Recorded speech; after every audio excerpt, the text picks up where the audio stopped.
Welcome back to another episode of the Outsider Sports Baseball Podcast, episode 18 on this season, and we're getting to the midpoint.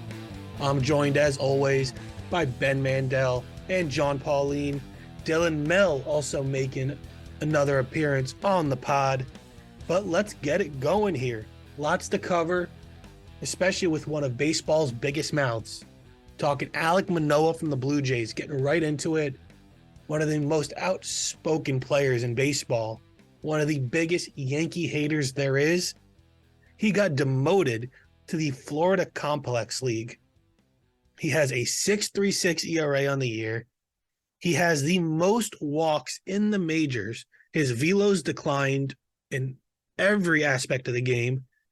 And he's given up more stolen bases in 58 innings this year, 12 stolen bases, than in his first 2 years combined, which is 8.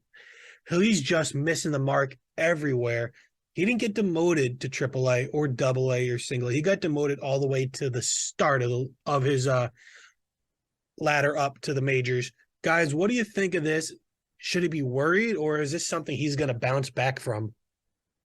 Look, I think there is obvious concern when this is a guy who we were talking about being in the Cy Young conversation this year.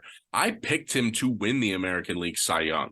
This is not a guy that I expected to just take a dip. I actually cut him from my fantasy team about 2 hours before the news broke that he was being demoted because I was just done with him. He was killing me, and he is killing the Blue Jays. And when you get sent down to a league like this, it's one of two things. You just need to get out of your head, work on what you need to work on, and then they'll start having you rehab, kind of start your way back up. But it could just be we need to get this guy out of here as well. The fact that they didn't DFA him leads me to believe that there's still hope. I don't think you give up on someone like this, but really there is definitely cause for concern when it comes to Alek Manoah and the Toronto Blue Jays. Yeah, I mean, I'd be very concerned if I was a Blue Jays fan. I'd be very concerned if I was an Alek Manoah fan. And, you know, there's two things that you could point to for perhaps a decline. Popular choice would be the pitch clock. Obviously, we knew that would affect some pitchers, but I don't think it's fair to put the blame solely on the pitch clock here.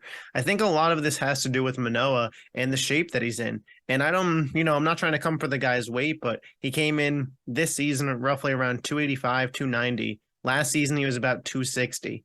That's a lot of weight to put on for an MLB pitcher who was already above size in that category. You're coming out of shape. You have a 6.36 ERA. This is to be expected. He's a guy who is very active on social media, posting all these TikToks all the time, clearly focused on that aspect of it. Maybe the send down will be a good spot for him to get his head right, but it's possible that this guy squandered his MLB opportunity. Yeah, he is really squandering it. And, this is the dark side of what happens when you're just an outspoken person about other teams. People kind of revel in your downfall. Now, hopefully he does get back to form because it's always good being able to play teams and players at their best.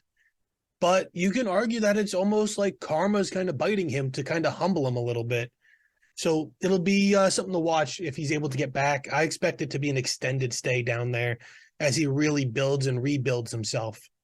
Some other news, some quick hits. The Mets signed former Yankee star Luke Voit to a minor league deal.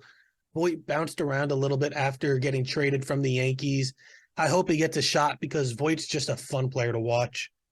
Nolan Jones hit a 472-foot walk-off homer in the Rockies' 5-4 win over San Diego at Coors. That is the longest walk-off home run since StatCast has been tracking home runs, and that is since 2015, 472. That's a bomb. Home Run Derby X, that's the Nick Swisher run home run derby with former players. That'll be coming to some minor league parks. Maybe it'll be coming up by us eventually. That'll be really fun to see. Johnny Gomes won that one last year. And Ellie De La Cruz, Cincinnati Reds, he debuted last week and has been dazzling in every form of the game, just hitting. He got a single on a ground ball to the first baseman the other day. Paul Goldschmidt couldn't get the ball off in time. He's throwing the ball over 100 miles an hour from short. He's been playing insane. He's almost like O'Neal Cruz was last year with the Pirates, just a really fun player in the NL Central on a team that, maybe going somewhere now. I'm starting to think that the Reds might get a spark and overtake a bad division. But time for the biggest story of the week, I think. It's Subway Series times. And the state of the Yankees and the Mets are not really something palatable right now. So I'm going to open it up to you guys. Ben, let me hear you first with the Mets. What can the Yankees expect to see out of the Mets, and what's going on in the metropolitan world right now? Well, it's quite the contrast from the last 2 years, right? I know the Mets in 21 weren't very good, but they were still expected to be good. It was the first year with Lindor, and the Subway Series had a lot of buzz to it. Same thing last year. There was a lot of buzz. These two teams were very, very competitive. They were both leading their divisions, both series when they met, which I think was the first time that had happened in quite some time, if not ever. So really a lot of exciting things going on this year. Yeah, the expectations are there, but the teams, I know for the Mets standpoint, they've been so bad as of late. They've been on such a skid. I know they were able to snap it with Kodai Senga the other day. I know we're going to see Verlander versus Cole in one of the games in this series, but the Mets, their offense has been abysmal. They have no Pete Alonso right now, whose batting average has plummeted down into the low 220s. You have Lindor, who's having possibly his worst stretches in Met, and that's really saying something considering his year he had in 21. They're just not a very good baseball team right now. I know the RBIs for Lindor and Alonso are there. I don't know how. I don't understand it. Maybe some other guys might start getting things going, but there's a reason why the Mets went out and got Luke Voit, and it's because there's a good chance that he ends up getting a chance with the big league club soon.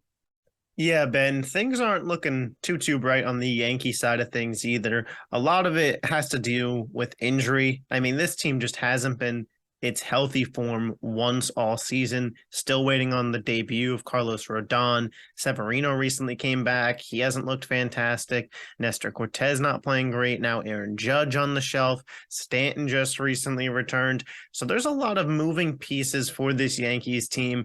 And I gotta say, on one hand, as a Yankees fan, it's very disappointing, right, to see this team not be the complete product. But on the other hand, it's a long season. We're just in June, just entered June 12 days ago. The Yankees have done a solid job treading water at this point in the season. If Aaron Judge comes back healthy and by after the All-Star break, if they can get the full product out there in a really tough AL East, this team can make a run. Obviously, the Rays are playing at a high level, so winning the division would be a true uphill battle. But getting in through the wild card definitely seems like a realistic outcome at this point in the season for the Yankees. And then you talk about Yankees, Mets, what this series means. There's a little less weight on it right now, in my opinion, just because both teams aren't playing great. Pete Alonso and Aaron Judge likely out. It's not great. And, like Derek Jeter said, to us, they're just the Mets. Yeah, I mean, I personally never felt anything outside of a camaraderie citywide rivalry with the Mets. They're not rivals, but it is still a fun series. The Yankees are disappointing. They can't do anything when Judge isn't there. I don't know what's going on with Severino. And Dylan, maybe you could fill me in if you know what's going on. But Severino is somebody I always thought of as like a 1B to our 1A in Cole. I thought Severino was an ace. But his last few starts have been wildly disappointing, and it just makes me sad seeing what I knew he could be and his potential to what he is now. Maybe he bounces back, but I can't see it. I think the Mets are more likely to win this series and at least win the game I'm going to, which is tomorrow on Tuesday's game, because I just think their offense is a little bit more potent right now. They're a little deeper. Their lineup's a little longer than the Yankees, and even though they're losing, they're still able to score runs at a consistent rate. And the Yankees, they lose games 3-2, 2-1, 4-3. They're just not able to get anything over the top. So I do expect the Mets to win this series, sweep the Yankees to 2 games, because I just can't see the Yankees offense operating without Judge. Rizzo hasn't gotten a hit in 30 at bat. That's the longest streak of his career. It's honestly pathetic. And the Yankees, aren't able to run Stanton out every day. He should be in the field. When you have an outfield of Billy McKinney, Willie Calhoun, and Jake Bowers, what are you doing? Is this the Bronx Bombers Death Star lineup that we thought of coming into the year? Everybody's hurt, and it's just a disappointing season. Both teams are 9.5 out of their division. The Yankees are barely holding on to a wild card right now. They're the second wild card, a half game up on Houston. The Mets are 3 out of their wild card race. So both teams are still right there knocking on the door. But even if either team limps into the playoffs, it's not going to go anywhere with the state of either team right now. And I get that it's only June, but right now that's what we have. Yeah, I do want to touch on a few points, Corey. First, confirm Billy McKinney 3 home runs in this series. Guarantee. He is one of those members of the 21 Mets that had to come in, and he got his shot, and he played quite a bit with them before they finally DFA'd him. But that's really Billy McKinney's career. He just goes up, plays for a team, fills in for someone who's injured. When they come back, he gets DFA'd, he goes somewhere else. But I do want to touch on also the camaraderie sense of this rivalry. And you know this very well, Corey. I grew up hating the Yankees. I despised them. I rooted for them to lose. Until you met me, right? Even through high school, I just hated the Yankees. I was so, I don't want to say jealous of their success, because really in my lifetime, I only remember one World Series title for the Yankees. A lot of winning seasons, but a lot of, falling short. But it just, I hated the complaining.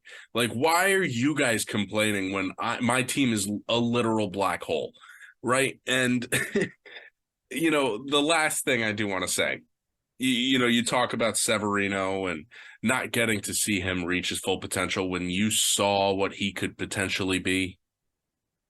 I also don't want to hear it, Corey. I don't. I do not want to hear about all the pitchers and what they could have been, Ben, for the Yankees, no because team we has faced more adversity so than the much. New York Yankees. And that right there is why I grew up hating the Yankees. I do feel more of that, camaraderie. I hate the Yankees when I'm playing them. I want to beat them really badly. But outside of that, I don't care. I think the city of New York, it's more exciting when both teams are good. And I've grown to appreciate that. Yeah, for sure. Corey, you mentioned asking me what's going on with Luis Severino, and, contract year for him. Injury starting to pile up. Maybe he just doesn't have it like he once did.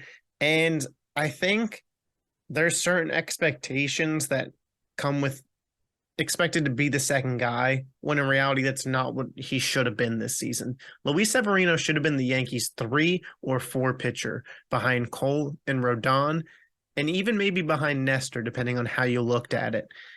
And now they're relying on him to be that second ace coming back from injury. I'm sure he rushed his progress just to try and get back out there for the team, and knowing that it's a contract year for him, that he has to play. And maybe he rushed it. Maybe he's not ready to be back out there. I'm not so sure. However, I do want to speak on your prediction for the Mets to win game 1 of this series, and then maybe the Yankees take game 2. Because it's these two teams, it'll be the exact opposite. Somehow, Jake Bowers, McKinney will hit homers off of Scherzer. And then when you think the Yankees have momentum, Verlander will dominate over Cole yet again. I hope you're right. I'm going to be at game 1. Me and a couple buddies got tickets, so I hope the Yankees do take that one. I just can't see it happening. Other big news, Andrew McCutchen joins the 2,000 hit club. He is number 291 of this elusive club. And there are 4 active players to have 2,000 hits. Can you guys guess? Give me a quick couple guesses on who the 4 active players are. Just give me one, Dylan. Go. I have one good guess. I'm going Joey Votto. Joey Votto is in the club. Ben, give me 2.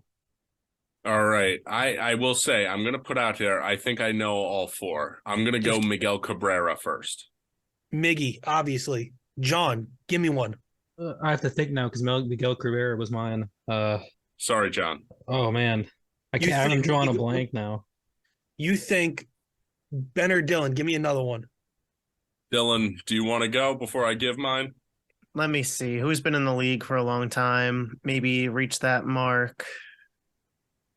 I think Freeman would be too soon, but he's a name that came to mind as going to get there at least if he's not there already. He is not there quite yet. Yeah. Let's see. Who's been in the league for a long time? Nelly Cruz. Nelly Cruz, absolutely right, Ben. I know the last one too, who was a former teammate of Nelson Cruz. Ben, you know it. John, can you give me a guess? Honestly, still drawing a blank. All right, Ben, wrap it up for us. The king of rock and roll himself, Elvis Andrus. Ben knows ball, as we like to say. Absolutely right, Ben. I would have never gotten Elvis Andrus. I might have gotten my way to Nelson Cruz, but I don't think I would have ever gotten Elvis Andrus. Although those Rangers teams were disgusting. Elvis was a machine, and not to mention the fact, played in the American League, so his off day was DHing. Yeah, absolutely right. Next up, though, Shane Bieber. Could the Guardians trade him? Give me some quick thoughts on if the Guardians could move him and what that trade could look like. Maybe Severino. Oof. I think the Guardians are going to have a hard time trading Shane Bieber because from what I have heard, the price teams are willing to pay for him is actually not that high. And the reason for that is because they worry about his ability to pitch in the postseason.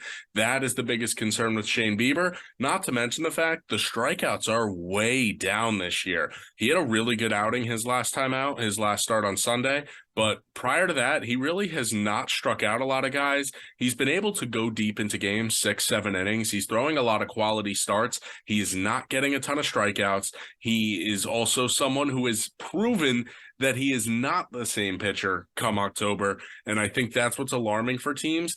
I'm not sure the asking price for Cleveland is going to be met. I don't think it'll be met either, but it's something to monitor. Yeah, when I look at potential teams that could make a move for Shane Bieber in all reality, I don't see the Yankees as an option, but you got to think what team feels like perhaps they could go on a run if they were to go out there and get Shane Bieber. So really you could throw any team in the NL Central as a possibility because that's a wide open division and it's in the National League. Could you perhaps throw the San Francisco Giants in there? They wanted to be big spenders this offseason, kind of struck out, are battling in wild card contention right now. I don't think that the Phillies or Mets would make a move for Bieber, but I wouldn't put it past either organization. I just don't see that as realistic at this point. And then if you look at the AL, maybe Seattle, just because we know that they're better than what they're putting on. But I'm sure if the Guardians had their way, they would send Bieber to the NL. Personally, I think the Phillies are the best fit for Shane Bieber because I think they're going to be the most desperate team with their payroll. They know as long as they're within striking range, they're going to go. And they are well within striking range of the wild card still. This is a team in Philadelphia. They know they're going to need the firepower to get over the top. They know the pitching hasn't been the same as what it was last year. Add Shane Bieber to the mix. All of a sudden, you're going to see the weight ease off of Zach Wheeler and Aaron Nola a little bit. Maybe even Taijuan Walker, who now slides back into a number 5 spot, which is what he was with the Mets. Maybe you start seeing more consistency out of him again. Same for Ranger Suarez. Suarez is starting to pick it back up a little bit. Who knows? The Phillies, you send a guy like Painter the other way, maybe you're able to pull this off. I don't know if I would give Painter up for Shane Bieber though, because you're talking like Painter's most likely going to end up being their, next ace. But he's also nowhere near touching the field this year. I mean, I guess if the Phillies think they have a shot at getting the World Series and they think that they're just like one pitcher away from winning it all in Bieber, then I guess go for it. But I mean, if you're not 100% sure, I don't think you give that much up for him. All right, last thing in the news. The A's, their fans are doing a reverse boycott, something that we haven't seen before. They're packing the stadium, or they plan to at least, to show the ownership and the league that the fans are not the problem in Oakland. They're also going to be wearing shirts that say sell the team, or really they just say sell, implying sell the team, because the fans don't want Oakland to move to Vegas. And I'm right there with them. In my opinion, 9 out of 10 times, owners are the problem in sports, and they blame the fans and the turnout. Similar things in Tampa. So I think it's interesting. Do you guys have any quick thoughts on the reverse boycott where they're going to pack the Coliseum in hopes to show that they should sell the team? I love it, actually. I love it. I think it's just a good way. I think if they pack it and it absolutely like gets sold out, I mean, I think you make the Oakland ownership look like clowns and stuff. And I mean, if they're all wearing shirts that say "sell the team," I mean, is the MLB going to try and censor it again with like they did with the sign in the outfield again, or are they just going to let it? I mean, it feels like they're just going to make the MLB and Oakland just look like clowns, and I absolutely love it. All right, let's move right into our studs and duds. For me, my stud of the week, Blake Snell. 13 innings pitched, 1-0, 5 hits, 1 earned run, 3 walks, and 20 strikeouts from the Padres starting pitcher. Just a great week for him. Nice seeing him back to form. My dud, Mike Myers, Kansas City pitcher, 8 innings pitched. He's 0-2, 16 hits, 10 earned runs, 4 walks, 2 strikeouts. Just a dud of a performance from him. Ben, hit me with it. Yeah, for me, my stud is Aaron Nola with the Phillies. Outstanding outing against the Detroit Tigers at home. Despite dealing with a quick pitch clock, he was able to pick up the win, allowing just 1 hit, did walk 3, but he struck out 12, had 1 pickoff, and enough for a quality start. Really an outstanding outing for the ace in Philadelphia, someone that they really need to pick things up. Now, my dud of the week, it's Alek Manoah, the guy we talked about earlier. He really, just atrocious, as we talked about, not even sent down to AAA, demoted all the way down into Florida. He's basically just going to work with no noise and try to fix things. Dud of the week, Alek Manoah, no one worse. Yeah, so my stud of the week is JD Martinez, the DH for the Dodgers. Not the most impressive batting average, going 5 of 23 this week, but when he hit the ball, it was a very solid hit basically every time, as he had 3 doubles and 2 home runs, 6 RBIs this past week, was probably the most consistent player on offense for the Dodgers. Maybe Mookie Betts more, but come on, that's Mookie Betts. And then when you look at my dud of the week, it is the Milwaukee Brewers as a whole. I mean, this team has been disappointing, but you want to talk about real disappointment, getting swept by the Oakland A's. Do I even need to say anything else? So my stud and duds for the week, I have 2 rookies. My stud is Corbin Carroll, 13 hits, 4 home runs, 9 RBIs, 2 walks, 3 stolen bases, batting .433. He's having a phenomenal year, and I think, I'm almost safe to say he's almost a lock for Rookie of the Year at this point with how he's performing.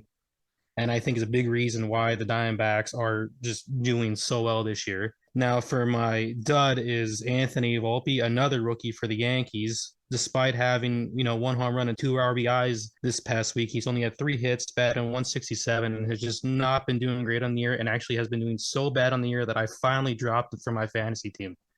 All right, let's keep it trucking here.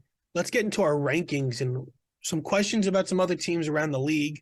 John, I'm going to hit you up first. You had the Twins in your rankings. You ranked the Twins at 9.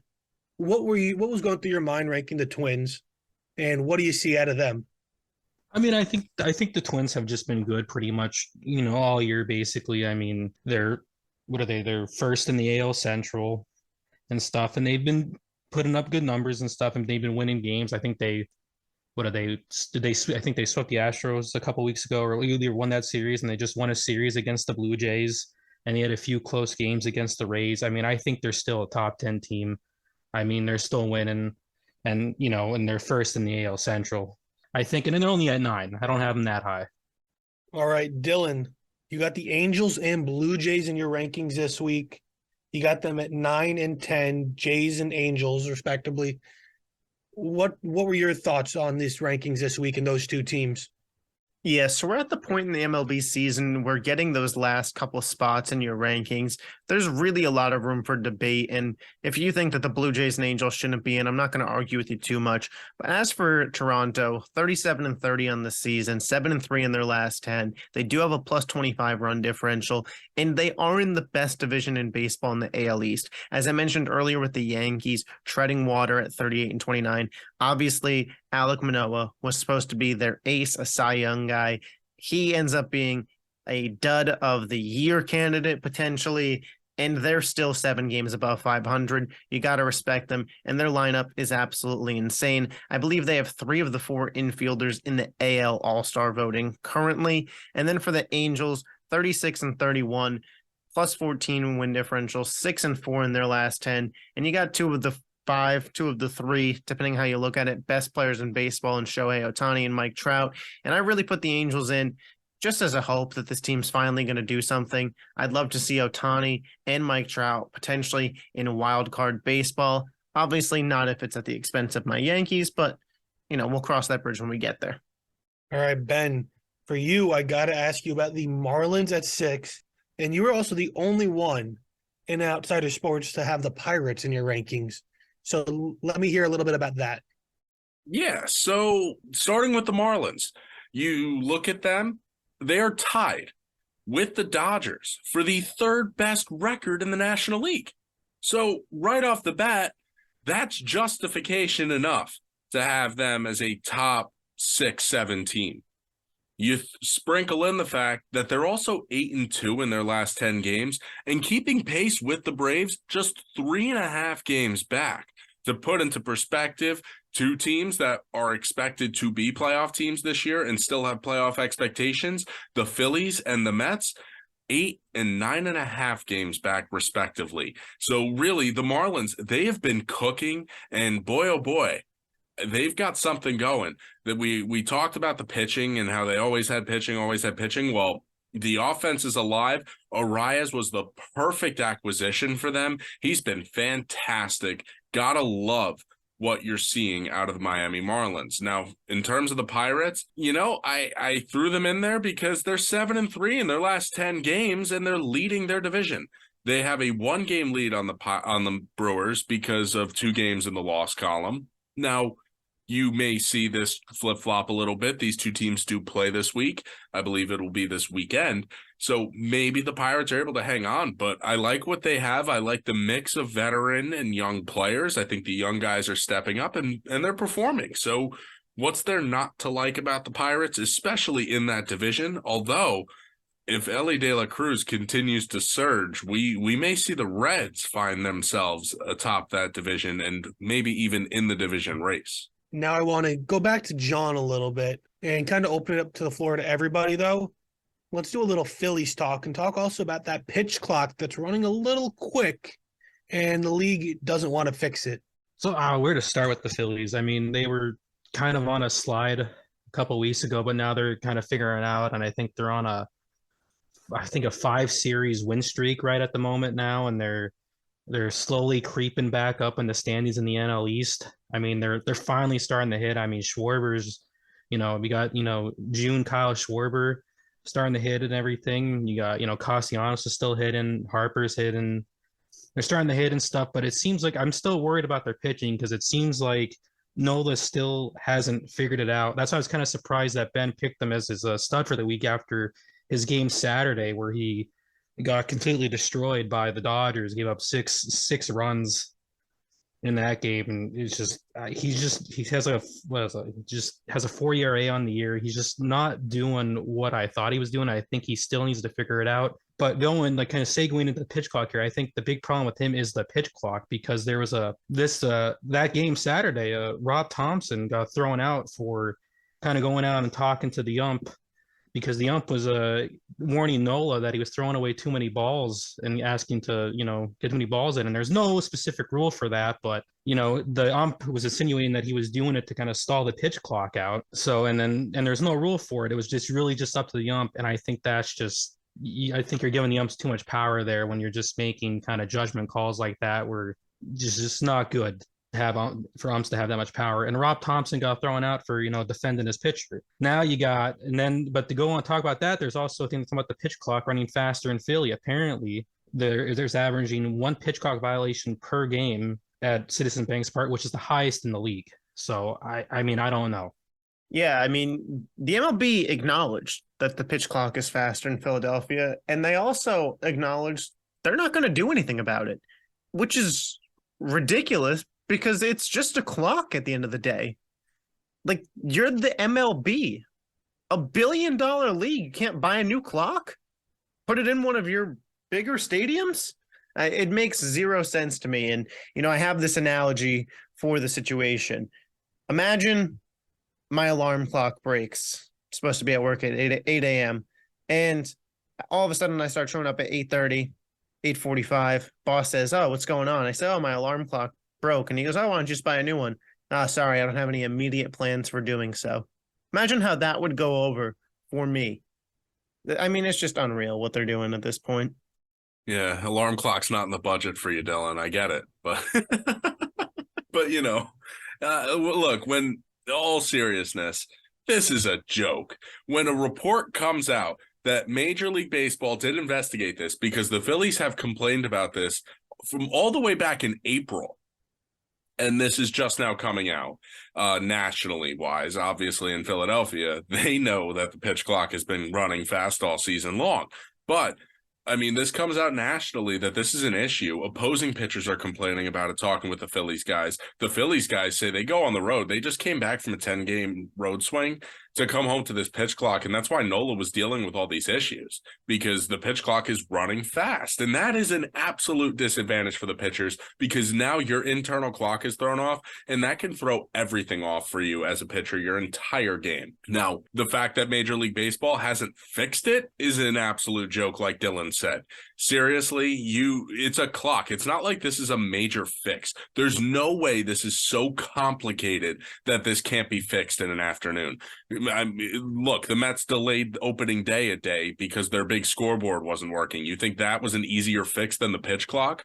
I personally think the league should be sued for fraud because you're fraudulently taking money away from, one, gamblers who bet on these games where these are outcomes, and two, players who are being affected because, one, these stats affect their salaries, and two, their health.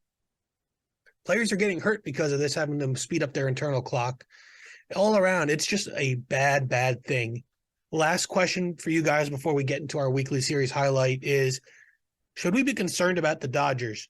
3-7 in their last 10, and since May 14th, their last 25 games, they are 11-14. What's wrong in Dodger Town, and is it something we should be worried about? Yeah, I'll answer this question pretty quickly here. No, we shouldn't be concerned. The Dodgers are a team that have shown over the past however many years that they're consistently a great team. They still have the best run differential in their division, the second best in the NL. Simply put, it's a skid. It happens. And two of the three teams that they faced, the Yankees, who at the time had Aaron Judge healthy, were starting to get healthier as a team, and the Phillies, who we see are getting hot right now in June, 7-3 in their last 10, as previously mentioned. Those are good teams. Yes, does it suck that, had a bad series in there with the Reds? Sure, but the Reds are one of the hotter teams in baseball, too. It happens. Two of those series on the road, I believe. It happens in baseball. It's a long season. Look, you're not going to have a season like the Dodgers had every year. And, this is still a really good baseball team. Their record is still really good, and they're right in the division race. I think this would be more concerning if the San Diego Padres were just on a hellacious tear and doing what everyone thought they would. Once again, they're underachieving. So the Dodgers, they have a little bit more wiggle room because the National League, there's so much parity, and that might be why they're struggling as much. I know we talked about it on the show last time or 2 weeks ago. Is the National League really good, or is it really bad? And, I had said, I thought it was really top heavy and the rest of the teams were all very mediocre. But Corey, maybe you were onto something, and maybe the National League just is a very deep league, and all of these teams have gone through rebuilds and they're starting to come out at the right time. Yeah, anything's possible. Now let's move on to our weekly series highlight, though. Almost started off. Toronto at the Orioles. It's a big series in the AL East. All the teams are still playing extremely well. Toronto's been a little resurgent. Orioles have been pretty consistently good. So seeing these two teams face it off, it's going to really be a good interdivision matchup and really show what the Blue Jays are made out of. What do you guys have as your series to highlight this week? Yeah, I'll keep mine short and sweet here. I'm taking Ella de la Cruz and the Cincinnati Reds visiting H-Town. What can the kid do on the big stage? I'm going in a bit of a different direction, Dylan. I'm going with the Angels going into Texas. They're taking on the Rangers, and we're going to see an interesting pitching matchup. One maybe at the beginning of the season wouldn't have been so enticing. Shohei Ohtani versus Nathan Eovaldi. Eovaldi doing maybe what we expected DeGrom to do for this Texas team, and Shohei Ohtani is Shohei Ohtani. Should be an exciting matchup. My weekly highlight is two teams that haven't really, I think, got much love this season. Is the Marlins at the Mariners. You got the Marlins, who I think are playing better than a lot of people, expected them to, play, and then you got the Mariners, who are kind of not playing how you thought they were going to play. And I think it should be a good game. And again, I do want to throw out there another series that we talked about earlier, though, is the Subway Series. Yankees, Mets, always big in the New York area. Just a good old rivalry. Hopefully all the teams stay healthy, because that's all we can ask for at this point. With how each team's season's going, got Alonso out 4 to 6, Judge probably out 4 to 6. Just, it's not fun. But that's going to be an episode here with us. Check us out, outsidersports.net. Look at our rankings and some other good stuff we got going on, especially with the hockey finals wrapping up. Twitter, Outsider Sports 3. YouTube and TikTok, just search up Outsider Sports. You'll find us right there. But that's going to do it. Keep it locked here till next week. We'll get into a little bit more All-Star Game talk as that wraps up and comes quickly.